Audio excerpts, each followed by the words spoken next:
Again, welcome to our first Thoughtful Thursday webinar. We are so happy to have you join us. It's been a beautiful Children's Week so far. We've had the hands hung on Sunday at the Capitol Rotunda. If you have not had a chance to see them, please stop by. They will be up through tomorrow. You can visit anytime during the days and times that the Capitol is open from 8 a.m. to 5 p.m. On Monday, we had a beautiful advocacy award ceremony and dinner where we honored our Child's Advocate Award winner, which is Lorraine Osley, our Impact Advocate, which is Dr. Jose Dotris from Miami-Dade, and then also our Youth Advocate, Christopher Page from Page by Page, which is in Childhood Literacy Agency. We had nearly 700 guests attend the dinner, and they started a beautiful mural that had a garden theme that was taken over to Children's Day on Tuesday at the Capitol, and the kiddos got to finish that painting. On Tuesday, we had nearly 3,000 families, young children, teachers, advocates, and legislators join us. It was a wonderful experience. And we're so pleased that yesterday's Teen Day and Early Learning Leadership Breakfast went smoothly and beautifully, where the middle school and high schoolers got a chance to explore the Capitol, and then we got to honor some of those in the early education and care field. Today, we have our Thoughtful Thursday virtual sessions, which is a wonderful opportunity for those who are not able to travel up to Tallahassee to be a part of the Children's Week experience. I'm so happy to have some of our wonderful partners from the Florida Institute of Child Welfare at Florida State University join us. So I will be turning it over to Dr. Lauren Stanley. Thank you. Good morning, everyone. It has been a very busy week. So I'm glad everyone was able to participate at the level that they were able to. And I'm happy that you're joining me this morning. I hope you're able to have some good takeaways from this morning. I will go ahead and share my screen and we can get started.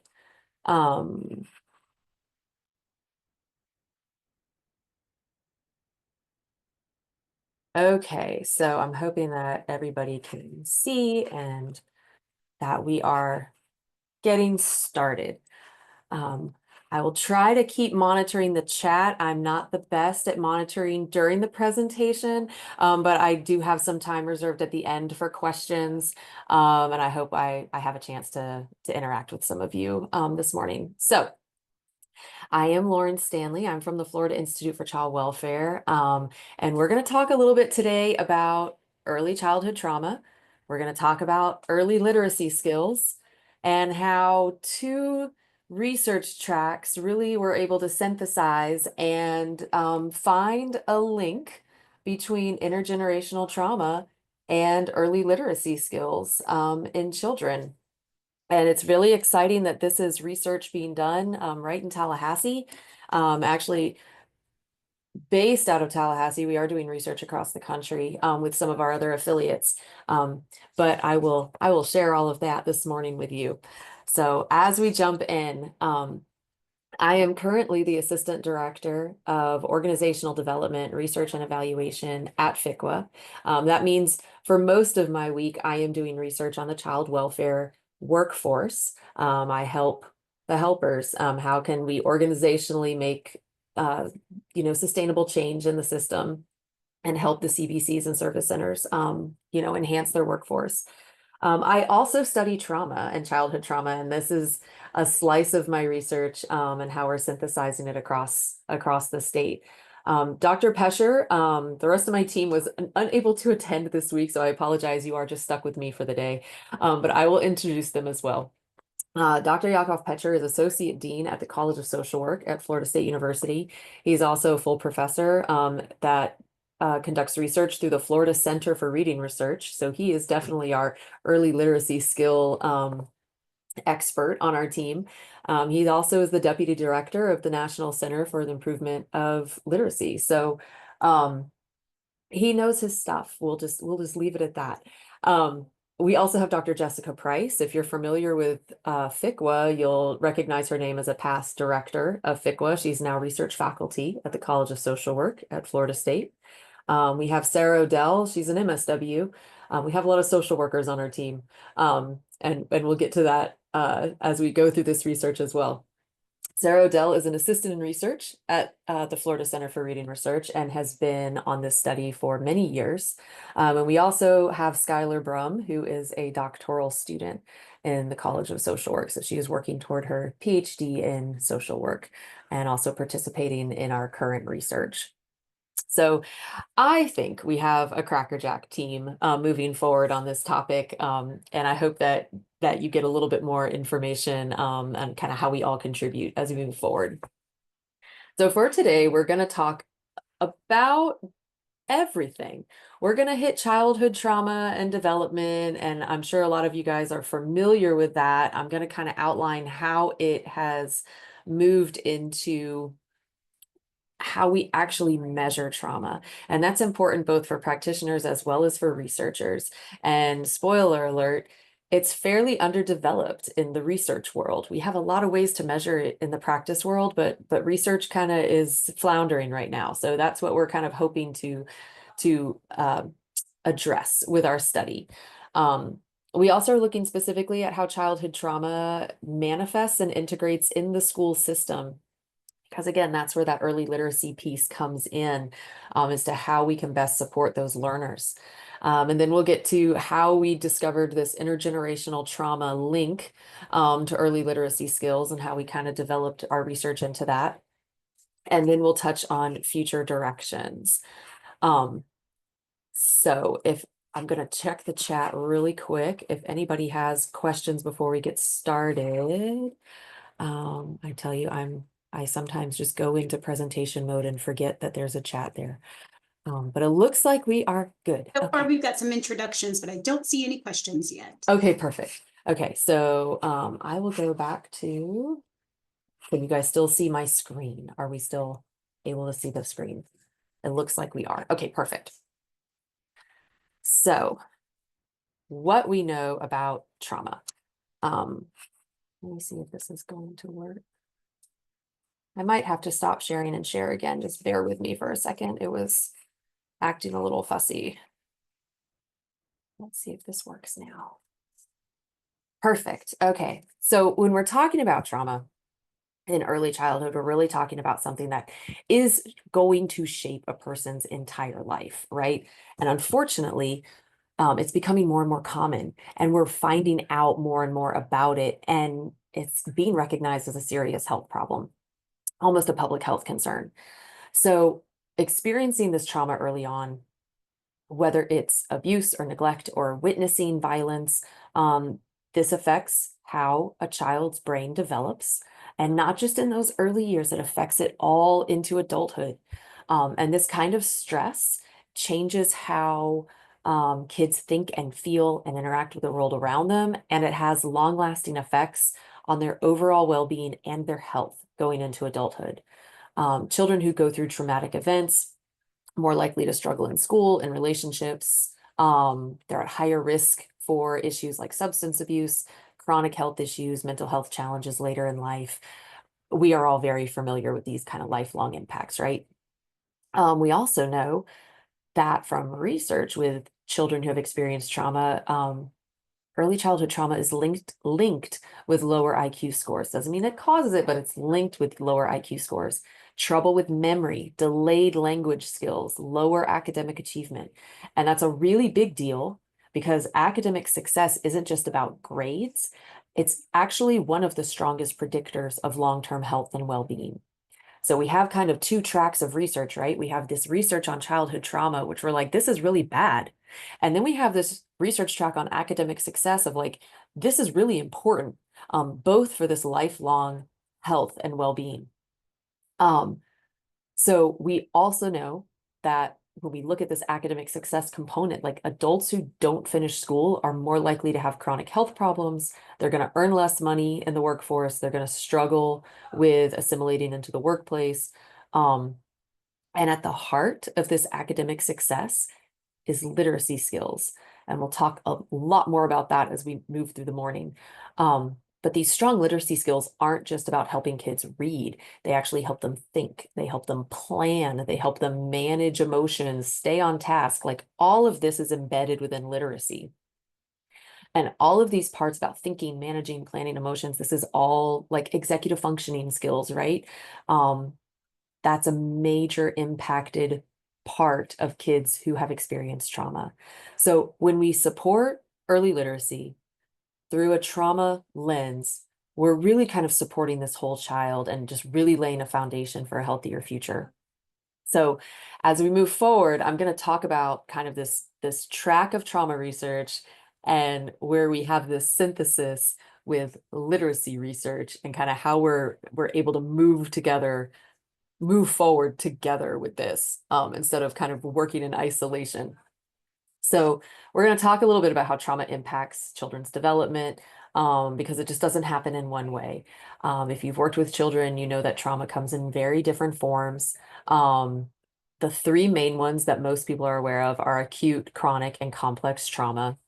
Complex trauma being a little bit new on the scene in the past, 5 or 10 years, 15 years. In the research world, that's fairly new. I know in the practice world, it might be a little aged by now. But again, that acute trauma is going to be, say, when a child witnesses a very single event that's overwhelming, impactful. It could be something like they're involved in a serious car accident, or they witness somebody get hurt, or they experience a natural disaster. So these are very isolated incidents, but they still have that lasting impact on the child. Then we have chronic trauma, and this is ongoing, repeated exposure to a traumatic event or a traumatic experience. And it can incorporate abuse or neglect in the home. It could be long-term witnessing of domestic violence, even though the child may not be a recipient of the like physical abuse, but they're witnessing it. It could even encompass kids who have chronic medical conditions and experience repeated invasive medical procedures. That can kind of be more of like a chronic trauma experience. And then we have complex trauma, which if you are familiar with system-involved youth, a lot of system-involved youth have complex trauma, which is kind of this accumulated long-term traumatic experiences, and they typically happen within a child's caregiving system. And this can include abuse, neglect, sexual abuse, emotional abuse, exposure to violence in the community where they are not feeling protected. And what makes this complex trauma especially damaging is that it tends to begin early. It happens repeatedly, and then it comes from the very people that are supposed to keep you safe. And so this type of trauma affects a lot of different areas of development and often leads to a wide range of emotional, cognitive, and like behavioral challenges. So these categories are kind of the typical useful categories that we describe different types of trauma. And SAMHSA's definition, the Substance Abuse and Mental Health Services Administration, most of you are familiar with SAMHSA, they do offer a broad definition of trauma, and that's typically what we use in research these days. We're working to kind of tailor that a little bit. So they define it as that individual event or events that someone experiences as physically or emotionally harmful or life-threatening. And then it has these lasting effects on their overall well-being. And here's what's important about this definition is that trauma isn't just about what happened, it's about how the person experienced it. And so this leaves room for, two children could experience the same event, but have very different reactions, right? And that's because trauma is shaped not only by the event itself, but how the child interprets it and what supports they may have, both internal supports and external supports to cope with that event. So SAMHSA has a summative model of what trauma is, and in our research, this is kind of what we were testing a little bit, and I'll keep expanding on this as we move forward. But really, they're thinking of it in terms of an event happened, and then you have a traumatic stress response to that event, and that is an individual's trauma. So again, if we only look at an event happening, if we only look at, oh, this child was involved with a serious accident or this child is system involved, we miss that context and that nuance of that child's reaction and response to that event, right? So we're missing that traumatic stress piece. Um, and so this idea is really central of how trauma is kind of defined in our study. So we're not just interested in what the child has been through. We are, but we also want to know how these experiences have been received and impacted them. And this is a really, that distinction is really key when we're measuring trauma and trying to understand its true effects. So we're going to take a minute and we're going to talk about how trauma affects the developing brain, because the science behind this, one, is really fascinating, but it also is going to directly impact that learning component, right? So as we're talking about early literacy skills, we have to really understand that link of how trauma impacts that development. So in typical development, the brain builds itself from the bottom up. So it's going to start at that brainstem. It's going to move upward into areas like the limbic system and eventually that cortex area on the outside of the brain. And this happens in stages and it happens at different rates. You know, your brain is developing um, in your first 24, 25 years, rapid development in the early years, but it continues to develop. Um, and so something really important to consider is that the brain develops based on use. So this means that the parts of the brain that are like that we use the most get stronger, right? But when trauma enters the picture, it shifts the parts of the brain that get used the most. So for example, if we have a child who's exposed to trauma, especially early on, the brain is going to be focused on survival. It stays on high alert. And the parts of the brain responsible for managing stress, for managing fear, they're constantly activated and working overtime to regulate this body's response to threat and danger. And so over time, this overuse can actually interfere with the growth of other brain regions, especially the ones responsible for things like language and reasoning and decision making. These are all kind of higher order functions. And if they don't have a safe environment to develop in, they're just not going to develop as quickly and as thoroughly. So one of the last parts of the brain to develop is the cerebral cortex, and that's responsible for that higher order thinking, like planning and problem solving and learning. But if a child's brain is stuck managing all these stress hormones, those areas aren't going to get attention and they're not going to grow as properly. And so the brain also, it's built on connections, right? We have all these neural pathways and synapses, and it just has to talk to each other across all these different regions. Um, and this helps us process the world around us. But when a child is constantly under stress, these connections are disrupted. And so the result is that the brain is trying to survive, and it's not learning and it's not developing as it should. It's just in survival mode. So there is good news for this, is that that's strong. We know we've all heard about attachment and all those secure attachment bonds, right? Those strong, secure relationships with a caring adult can make a huge difference. And so in a healthy relationship, caregivers help to regulate that stress response. A lot of times we call this scaffolding. So an adult is coming into this child's world and helping them with calm down techniques and helping them practice that emotional regulation. And that supports that healthy brain development. But when those attachments and bonds are broken through trauma, then the child is left to manage that stress on their own. And that can lead to those typical acting out behaviors that we see. We might see aggression. We might see that difficulty controlling emotions. We might even see hyperactivity. A lot of behaviors that sometimes get mislabeled as not trauma, but something else, right? When all along it was a traumatic stress response.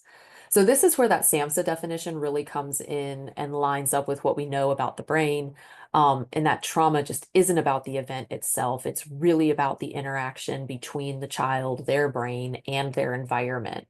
That the same event can affect two kids in very different ways, and a lot of it depends on that support system and their ability to develop and maintain those coping skills. So we'll dive into a little bit more detail on trauma measurement. I know it's a very exciting topic for researchers. I have tried really hard to make it entertaining for practitioners, but I think you guys will have some connection points with it. So it's kind of a crux of how we actually can move forward with understanding trauma in schools and this early literacy connection. So how do we actually identify kids who have experienced trauma? In the practice world, a lot of times we're either receiving the referrals that say, yeah, this kid is either system involved or they've experienced trauma. It's basically handed to us, right? Um, but within kind of like the measurement world, we have two main ways that we can do this. One, by again checking those boxes of did you experience a traumatic event? If so, what is it? And we also have these traumatic stress response measures. So symptoms of traumatic stress. Again, these can be checklists, they can be diagnostic assessments. So if we jump to the left side of the screen on these adverse experiences, a lot of most people are familiar with ACEs. It's very commonly known measure at this point. And what this is measuring is adult perspective on adverse childhood experiences. And so what the ACEs is really a screener. And we're going to talk more about screening in a little bit.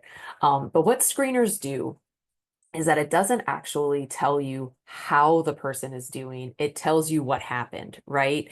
And that's an important gap we have to keep in the forefront, is that we could check a lot of boxes, but again, depending on that context, depending on that person's coping skills, they might have a very different stress response to the same checked boxes as someone else. So it's a good way to identify, hey, this person may be at risk, but we need to get a little bit more information, right? So this study, most of you are aware, and we're going to talk about some of why these different measures are important and trying to understand the prevalence of trauma. But with ACEs, you are asking adults to remember when. And so there's sometimes a little bit of bias with that. Especially depending on the age of the adult and how much they can remember and how much they can't. So some offshoot measures have been developed to be administered to children or to parents of children at that developmental stage. And these are called PTEs, or they are measuring potentially traumatic events. So it takes the ACEs, which are pretty much geared around different types of abuse or violence in the home as some of these risk factors, and they kind of expand it to where they are providing other types of traumatic events, like we talked about, maybe chronic medical conditions or experiencing a natural disaster. If you're in Florida and if you have survived a hurricane, that's a very real thing. That's a very real traumatic event. And so they expand the options of potentially traumatic events to be a little bit more inclusive. We also know, we call this in research a proxy measure. When we know children are system involved, like they are either in foster care or they have an active child welfare case, and they are system involved, we can assume the trauma experience has been there. But again, we still don't necessarily know the context of that child's traumatic stress response, right? So that's where we come into the stress. How is this child responding to this? So again, we can have clinical diagnoses such as like post-traumatic stress. And this is that interview with a clinician. They're trying to assess all of these traumatic stress symptoms, which can manifest both physically and psychologically. So it could look something like anxiety, intrusive thoughts, difficulty focusing, hypervigilance, or it could be that overproduction of stress hormones where we're looking at issues with like attentional control and ability or managing emotions or like difficulty decision making. One problem with diagnostic assessment, and I say this as a clinician, um, I'm an LCSW out there, but one problem is that a lot of kids don't neatly fit diagnostic criteria. And so what that leaves us with is that if we have a child who is experiencing stress response symptoms, but yet they are not at a clinical criteria level, to qualify for a diagnosis, they risk not receiving treatment, even though they are at a level that for them is uncomfortable and they are suffering at, but yet they haven't quite met that clinical cutoff or that clinical criteria, right? We also see this in the school system, not with trauma necessarily, but we might see it with some learning deficits. They are struggling to learn, but they're not struggling enough to qualify for a certain, package of intervention and accommodations. And so they're kind of left in this gray zone of they're struggling, they're really suffering with something, and yet they're not quite meeting that criteria yet. We found a study that showed that almost a third of the children in the study were highly symptomatic. They showed at least 7 traumatic stress symptoms within 2 domains of functioning, and yet they still weren't receiving a PTSD diagnosis. And that's a lot of symptoms, and that's a lot of domains that are impacted, and yet they're not at a level when they are receiving services. So we also have an issue of access. A lot of these diagnostic assessments are being done by clinicians. We have children who don't necessarily have access to that service. And so we have a lot of kids that are not even being assessed just due to access. So that's why we can move into like clinical scales and assessments, which is again another type of checklist of symptoms, not so much the event, but kind of what are you feeling? It can be a quick administration. One problem with this is that, again, it's usually done by a licensed clinician. It can be time intensive as well. And they help us understand the symptoms and the severity that a child is experiencing. But we run into some issues, and we find this in the research to where we have some biased reporting. Sometimes parents minimize their child's stress responses. Sometimes they report stress responses, but they don't want to report what the actual adverse experience was that the child had. And so we just are left with a lot of gaps in understanding what the child's actually experiencing. So when we actually look at prevalence of trauma, we have to kind of keep in the back of our mind that we have kind of this measurement issue out there, and it's not necessarily a bad thing. We can maybe just label it a little confusing, right? We kind of just need to figure out a path and start moving down. But if we look at the ACEs, and this is that very classic study, at least over 52% of adult sample that completes the ACEs has at least one ACE. And of those 52% that have at least one ACE, you are now looking at a possibility of 60 to 90% of them having at least an additional ACE in their childhood.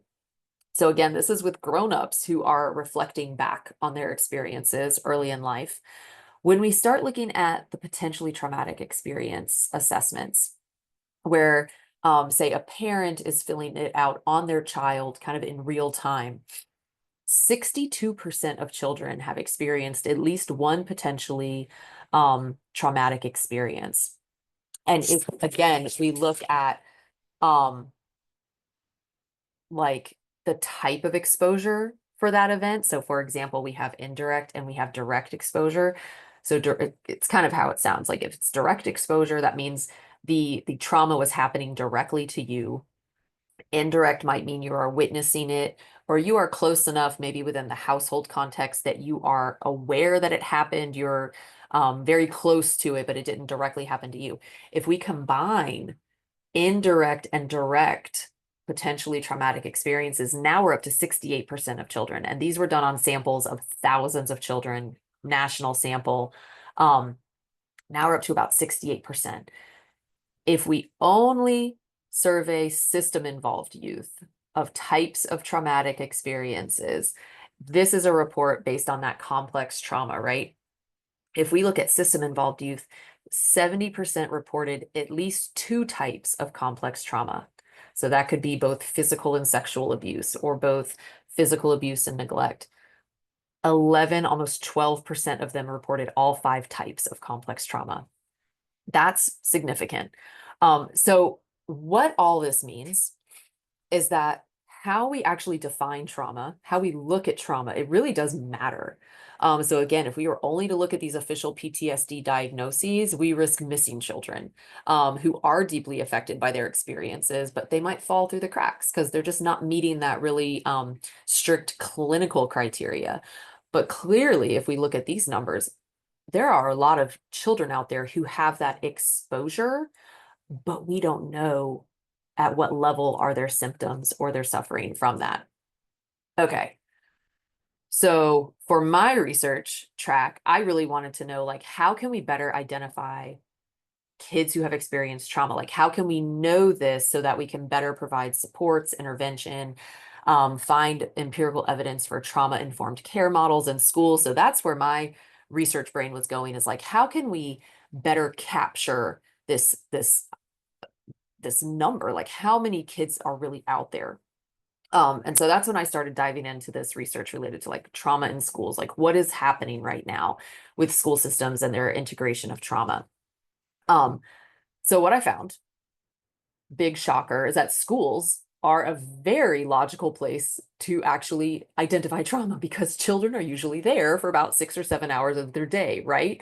And so also what we have learned from a lot of different disciplines like school mental health and psychology, and I'm of course social work, and so we all have kind of our discipline within the school system. What we found is that nearly 75% of children receive mental health services through their school. So that makes it a very natural access point for identifying trauma and then being able to connect those kids and families to those needed services. And this is where school social workers, other support staff come in, and they can play a really critical role in recognizing those signs of trauma and helping kids get the support that they need. Okay, so how do schools identify trauma? Currently, a lot of the same way that the community does. We have those proxy indicators. We know a student is system involved, so we're going to immediately flag them as how many supports can we put in place, because we know that Johnny is coming to us and he's in foster care right now. So that's one of those proxy indicators, right? They also sometimes, and we'll talk about this in a minute, they sometimes can flag behavior, although that is very reactionary. And if you are not a trauma-informed lens at your school, a lot of those behaviors are misinterpreted as just acting out behaviors. So again, unless a school has adopted a trauma-informed care approach, the behaviors that are associated with trauma often get treated as disciplinary problems and not trauma. So kids might be suspended for these behaviors. They could be retained and held back a grade. They could be referred for disciplinary action when really what they need is support for these underlying stress symptoms. So it is important for schools to have a trauma-informed lens, because that traumatic stress response can disrupt both like the thinking and the relationships that the kids have in that school day. And it impacts everything from their peer relationships to their grades to their teacher interactions and support. It just impacts everything. And so we really have to figure out a way that we can measure this and that we can inform schools of the needs of their school population, right? So what we do know in the research, like we know that schools are measuring the impact of what trauma could be impacting. So for example, they have measurement on kids' social functioning. They have measurement on kids' cognitive abilities. They have measurement on their academic functioning. And we're going to go through a little bit of this and see some of those connections of like, this could be trauma. That could be trauma. But right now, what happens is that this huge gap in the research is that we have not connected those dots. And so often we study these areas very separately. And it's a huge opportunity right now. If we want to improve the outcomes for kids who have experienced trauma, we have to start looking at that whole child, right? So not just their academics, not just their behavior, not just their social and peer relationships in the school. We have to really be looking at all of that holistically, and how we can better approach their needs. So one of the ways that we look at struggling children, and again, for everything that we've just been through related to trauma, you will see this, that we're like, why are we not connecting the dots here? So typically, ways to measure like social impairment in the school is that we look at those, disruptive behaviors, those poor peer relationships, difficulty with transitions. If you have a child going through a school right now in fifth grade or less, well, and sixth grade and up, transitions are just a part of the day. They have to be able to manage their emotions and their behaviors, switching from one task to another. And for kids that have difficulty with that, what a frustrating day, right? Like that is your entire day, just moving from one event to the next, and you really struggle with that. Goodness gracious. So what kids need in these environments are those pro-social behaviors, right? So this is when kids can regulate their emotions, like they can calm themselves down when they're frustrated, or they can stay focused during those transitions. They're more likely to succeed socially and academically within that school environment. They can cooperate, they can follow instructions, they can build those positive friendships and connect with their teachers. But when children have trauma histories, they're at risk for poor social functioning, right? So we see that kids who have maltreatment histories report higher internalizing and externalizing behaviors, sometimes within the same child. Sometimes a child leans more towards those internalizing behaviors like withdrawal, difficulty with transitions, poor peer relationships, or sometimes they're more on the externalizing end of that continuum, like being disruptive in the classroom, calling out a lot, being aggressive with peers. Um, so when a child's level of traumatic stress symptoms are playing a role in their social functioning, again, look at any of these blocks on the screen. And if a teacher doesn't have that trauma-informed lens, these could definitely be mistaken for just either lack of engagement. Sally doesn't like math, so she's not engaged, or it could be, behavior and disciplinary action. So with academic functioning, and we're going to kind of lump some cognitive functioning in with this, like impaired working memory. When we talked about that neurobiological development, trauma is absolutely impacting how kids think and learn. And so children who have experienced trauma in their past typically have lower IQ scores than kids who have not. They show deficits in their verbal abilities, like understanding and actually using language. Their visual processing. Are they able to interpret what they see around them and process that quickly? And then their working memory. You need working memory in order to just solve problems and follow instructions, right? 1 and 2 step instructions. You need a working memory for that. Um, and again, this is all kind of attention and executive functioning skills that when you're looking at academic functioning, this is going to show up in things like test scores and grades and maybe their attendance. That's where we're bringing in that family constellation. How often they're disciplined or held back. And we all know that the more a child is disciplined, that directly equates to time out of the classroom so that they are engaged even less in the learning process. So all of this adds up to just a very clear message is that childhood trauma is a serious, serious risk factor for school challenges. We know this. It's proven in silos. What we don't have from a research standpoint is that connective tissue to say, yes, absolutely, trauma has a direct line through all of these things. And so all this tells me as a researcher for trauma identification and support is that we need better tools to identify and understand trauma in school settings. And we need to move beyond kind of just simplistic checklists or these proxy identifiers so that we can try to understand their stress responses and how that impacts their experience in the classroom and how they just function. So how can we do this better? And I asked that question with very minimal research or like empirical guidance right now. There just isn't much out there. And so one study that I found incorporated a universal screener of trauma to an entire school.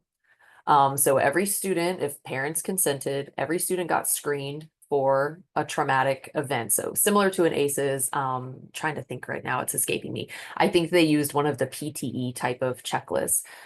So one entire elementary school was screened, and they found that 35% of that student population had at least one PTE. That's a lot. A third of your student body has a PTE. And of that 35%, 20 to 22% were also demonstrating traumatic stress symptoms. That's a lot for an entire school to have to kind of navigate and negotiate learning environments for. And to think you might not have known that. You might not have estimated that, right? Um, so I got really interested in screening. So universal screening, you guys have probably, if you work with children, you have experienced it whether you realized it or not. But universal screening is a key part of like early identification and prevention models. And what it does is that it is not a diagnostic tool. So let's be very clear about that. It's a screener to determine if a child is at risk for something. And right now, there is a lot going right with universal screening in schools, um, just not with trauma. And so this is where we kind of have combined forces, and I'll talk about the project in a minute. But as I was researching this universal screening process, really discovered early literacy screening is is very far along. And if you work in child daycares or like VPK classrooms, you're probably screening like ages and stages is an example of like screening. You're looking at developmental milestones, if kids are at risk for developmental delays or anything along those lines. You know, that's screening process. So what we find is almost 40 states have laws enacted requiring schools to screen for dyslexia or other reading challenges upon entry. So that's a really promising move forward with trying to really identify which kids are at risk and which kids might need additional supports right away to really have that early intervention component. And oftentimes this happens in kindergarten or even a little bit earlier than that. And so this is going to be focusing on if we're looking at the early literacy skills and screening for that, it's looking at things like phonological awareness, letter identification. Do you know the letters of the alphabet? It's those really early fundamental skills that are necessary for learning how to read, right? And they are strong predictors. These screeners are strong predictors of how a child, how their reading ability will be, even in like third grade. So one study showed that some basic literacy screeners that were administered in kindergarten accurately predicted third grade reading comprehension at like an 88% level. So 88% accuracy in predicting how a kindergartner would be able to read in the third grade. So that's big. That's a very useful tool, right? So if that screener can be administered on kindergartners and we can identify those kids who are at risk, we can better prepare and have early interventions for them. So with these, it's usually teachers who are administering these reading screeners or other type of academic screeners. And right now there's a growing call for school social workers or other school support staff to be included in this process to be able to provide the screeners, especially since we do know there is overlap between reading difficulties and behavioral issues, really trying to kind of get that whole wraparound involvement from the school personnel to be able to be included in that. We also have screening for behavior, not to the level of reading and early literacy skills, but there are universal screening procedures for behaviors. It just hasn't become standard practice yet in schools like early literacy screenings have. So even though we know that behavior and academics typically go hand in hand, only 2 to 15% of schools use universal behavioral screeners. And again, we know there is an overlap of this, but just schools typically don't do it. They typically, you have to have somebody who can observe the child. It's a little bit difficult to manage when you're in a very active school day. And somebody has to be completing it, and who should be doing it, right? That's who is the best person to report a child's behavior. Is it the parent? Is it the teacher? We have to think through that. And honestly, research is mixed on that. Some research identifies that a teacher is the best one to accurately capture children's behavior. Other research says that it's parents are better at accurately capturing behavior when we look at measures. But it's really up in the air. No one can land on the most accurate person. So now let's look at trauma. There is no universal screening procedure for trauma in schools. There really isn't. Remember, I found like one study on it. Even though 17 states have adopted trauma-informed care models for their school systems, there is no method to actually screening children for trauma. So it happens to be the same idea. You either have a proxy identifier and that student gets enrolled in a trauma-informed care program, or we have like a universal support that will blanket all children receiving kind of some trauma-informed approaches, but yet we haven't accurately captured how many of those kids are actually experiencing trauma or traumatic stress. So again, right now we're relying on that exposure to trauma. So we know we've made some progress in screening for reading skills and literacy. To a lesser extent, we've made some progress on behavior, but universal trauma screening is grossly underdeveloped. And that's a missed opportunity to support students who may be silently struggling in the classroom environment. So here we are. Enter Florida Center for Reading Research and the Reach Every Reader project. So as I was looking at, golly, how can we better identify kids in school who've experienced trauma? Look at how much trauma impacts their school experience. We need better ways of identifying these children so we can get these early intervention supports in for the child in the classroom and the family at home. How on earth do we go about doing this? Well, across campus, we have the Reach Every Reader project, who for years has been looking at early literacy screening for dyslexia support and how we can look at, they actually made this fantastic model, a cumulative risk and protection model for dyslexia and some learning disabilities. And if you notice on that risk factor side, they had been conducting research for years and years, and they're like, we just feel like it goes beyond the typical literacy skills that we know to screen for. There's a contextual component to these children that we haven't quite captured yet. And their hypothesis is that there must be some sort of like trauma or stress that can be impacting their learning. And I was like, yes, there is. And so we combined forces. And so as the Reach Every Reader project, which is it is a multi-phase project. It's funded by the Chan Zuckerberg Initiative, and we are currently in phase 2. What I'm going to continue on the rest of this morning is to tell you about the phase 1 research. But what this was is that Reach Every Reader is really looking at a way to link these early literacy skills, later educational success from kind of this whole contextual child, like a whole learning model. And while we're doing this research in Tallahassee, we are actually connected to a larger network for this project. So we have researchers at Harvard and Boston University. I think we have some schools that we are collecting data from out in Oregon. So we have kind of a nationwide network as we're moving forward in this project. But at about year 3 or 4 of the Reach Every Reader phase 1, we decided, let's look at these gaps that we both have in trauma screening and early literacy screening. And kind of what we came up with to move forward on was that we definitely have this lack of connection between trauma and academic outcomes.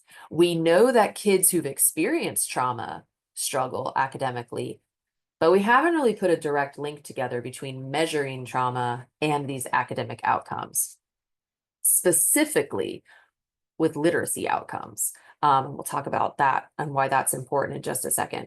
So we also know most studies that should be guiding our research, most studies on trauma measurement focus on these older students. So 6th grade, 7th grade, 8th grade, even into high school, which is great. We're learning a lot of things about kind of how learners need different accommodations and modifications in these more independent grades, right?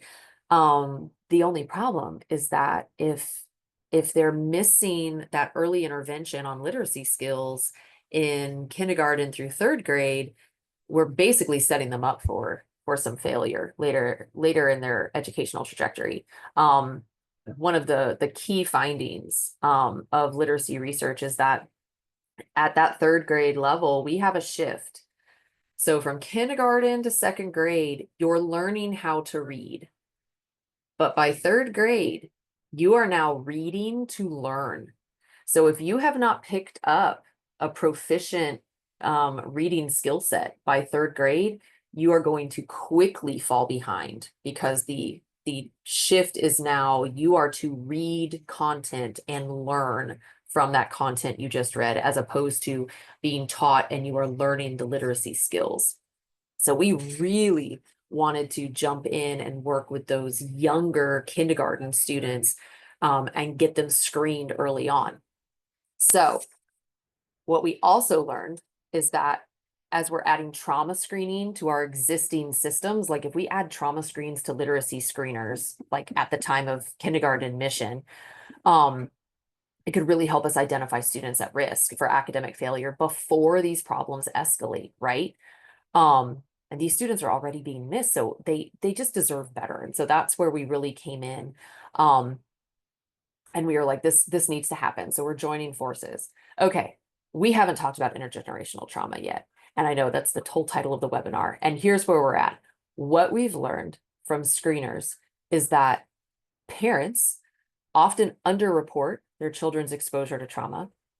Teachers sometimes over-identify certain behaviors in the classroom that may be manifested because of trauma symptoms, but yet it's a little exaggerated.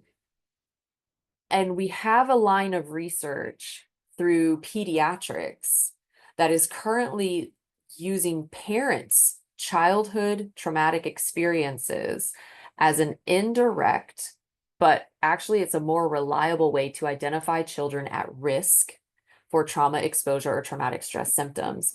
And so pediatricians have found that parents are more likely to report on their own traumatic experiences than to identify and report and discuss their own children's traumatic experiences. And you can all imagine why. There's most likely fear related to, possible reports, stigma, all that sort of stuff.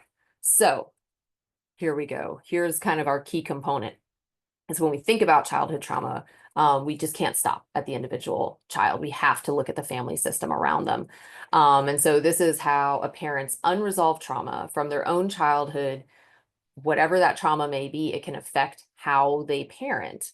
And so when parents are still dealing with their own trauma, their children are often left navigating those stress responses, even if they haven't experienced a traumatic event themselves. And so we do know from intergenerational trauma research that there is a strong connection between the parents' trauma symptoms and the emotional well-being of their children. So we have children of parents with PTSD symptoms. Those children often show signs of traumatic stress, even without a direct exposure to an adverse event. They can pick up traumatic stress symptoms. And kids whose parents experienced maltreatment in their own youth are at a higher risk of being raised in environments and being exposed to similar experiences. So again, it's not a guarantee, it's just a higher risk factor. And so this cycle kind of just continues across generations and generations. So as we are looking at how can we best capture trauma, how can we best identify children in school settings so that we can provide these interventions and early supports, we really were like, aha, we could possibly get the best information from the parents if we have the parents identify themselves. That could give us an insight to how that family constellation functions. And so this is how we are trying to figure this out. So this is the actual study that we did, and I know we're running close, and I want to give you guys time for questions. So very quickly, we took 145 kindergartners and we administered a battery of screeners in the fall of their kindergarten year. And that included 3 trauma screens. One was the parents completing the ACEs on themselves, and 2 other trauma screens that were traumatic stress symptoms. And the first one, UCLA PTSD Index, has you identify a traumatic event and then symptoms associated with that. And then we also did the typical behavioral screens and the typical early literacy screens. And then we measured these kindergartners' reading and literacy skills at the end of their kindergarten year. And we wanted to see kind of how parents completed the trauma measures, like how that worked in terms of screening, and was there any association with literacy skills at the end of that year? And lo and behold, they completed the trauma screens pretty much as research has indicated they would. So the UCLA PTSD index, we had all the parents complete it, but 83% of the parents did not disclose a traumatic event. They only reported symptoms, like traumatic stress symptoms that their child was presenting with. The child and adolescent trauma screen gave more of a list of those potentially traumatic events that could have happened, and you can kind of check box which ones might have been there, and then it asks about traumatic stress symptoms. Now, for the cats, when you gave them kind of a list that expanded the potential traumatic event, we had almost 30% of parents chose not to disclose a traumatic event, but they still completed the stress symptom checklist. Now, parent ACEs, 100% of the parents completed an ACE on themselves. And from our sample, we had an average of 1.6 ACEs for our parent sample. So 100% of our parents had experienced at least 1 to 2. I think our max ACEs in our sample was a 5. So this just really underscored that, wow, being able to measure a parent's trauma metric will probably get more response than having a parent try to measure and identify a child's exposure, right? Okay, so long and short, because I definitely want to get to questions as well. What we found out of all of those measures, the early literacy screeners, the behavior we measured for attention and emotional regulation and all of that stuff, when we threw all of these into our model and we said, which one of these is the strongest predictor of how a child will be able to read at the end of their kindergarten year, the parent ACEs was the strongest predictor of that overall, of everything else.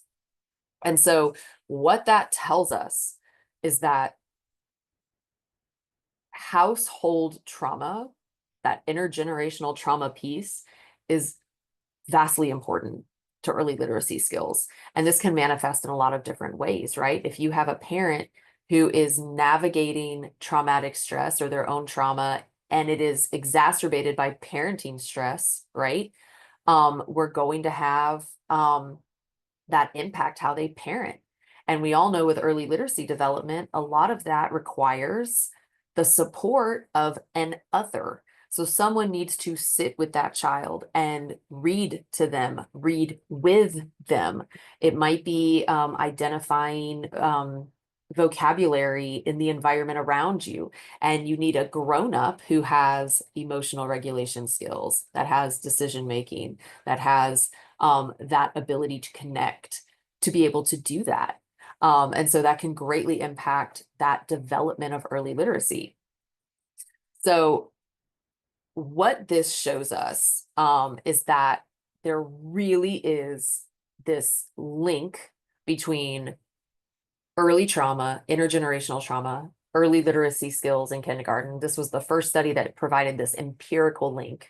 It really shows the value of trauma-informed early screening in schools. And most importantly, it supports this whole child learning model to where we can't just look at an academic score. We have to be able to look at everything that's happening with this child: home, environment, family constellation, parenting styles, parenting stress and trauma, all of that. And so as we move into phase 2 of RER, we're leaving a few nuggets as we move forward. So what schools can do based on these results is really explore those trauma-informed care models and how they can integrate actual trauma and behavioral screens into their day-to-day use. Being able to start screening early, kindergarten or earlier, again, catching the kids who are at risk while they are learning to read, instead of when they're at the point that they're reading to learn, right? That's just going to exacerbate all of those issues. Also being able to train staff in trauma-informed care and just that trauma-informed lens so that they are possibly seeing behaviors differently, and seeing them as potential stress symptoms as opposed to like disciplinary issues. Parents, definitely encouraging parents being able to reflect on their own trauma experiences and how that might be impacting their parenting. A lot of times we cope with trauma by minimizing it until we get to a phase of life where that phase of life is triggering that traumatic experience again for us, and parenting is a big one for this. Parents can help advocate for their children to get those early screenings. You can ask your pediatrician to do it. You can ask your daycare. You can ask your school. We're happy to help give some resources to that. And again, being able to really work to foster that safe, predictable home environment to support children's learning.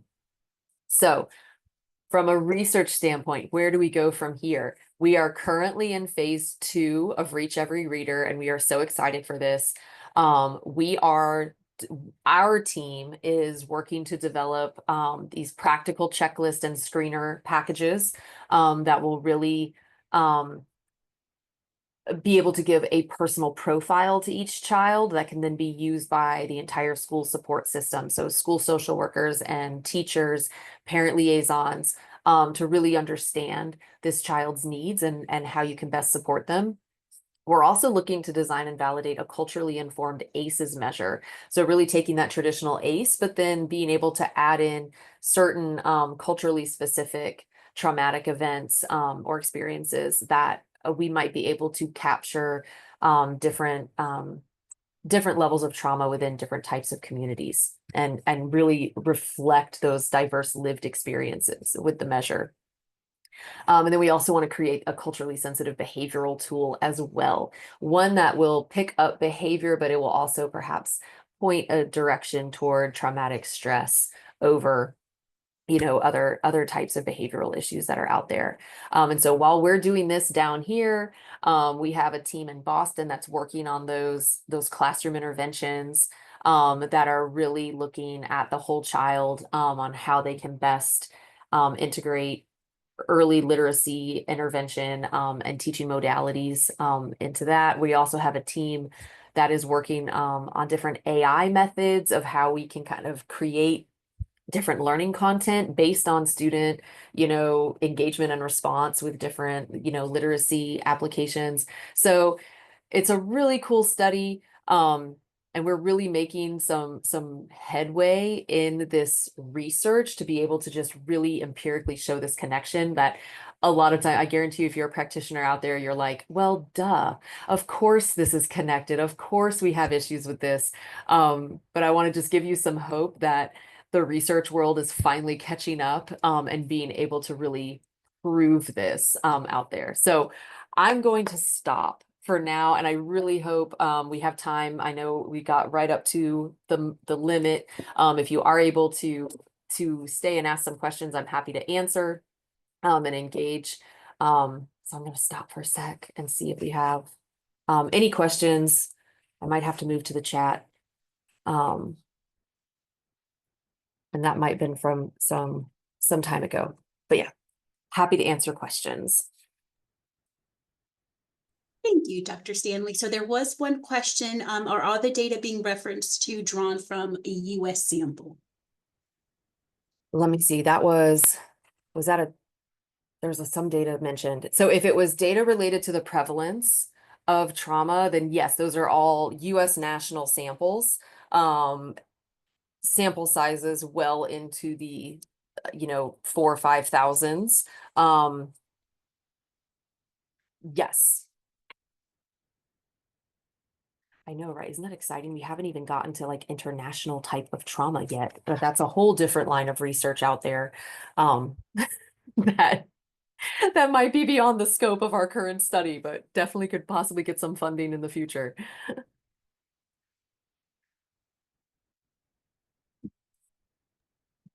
Okay, is there anyone else who has a question? If you want to type that into the chat, or if you want to raise your hand and we can unmute.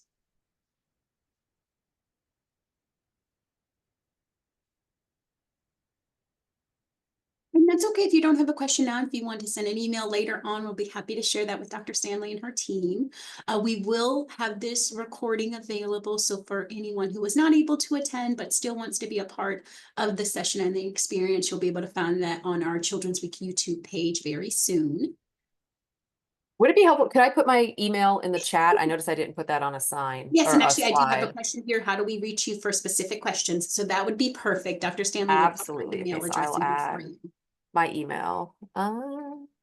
Really, I'm happy to answer any questions, or give any support for current trends in trauma measurement, how best practices that we know so far.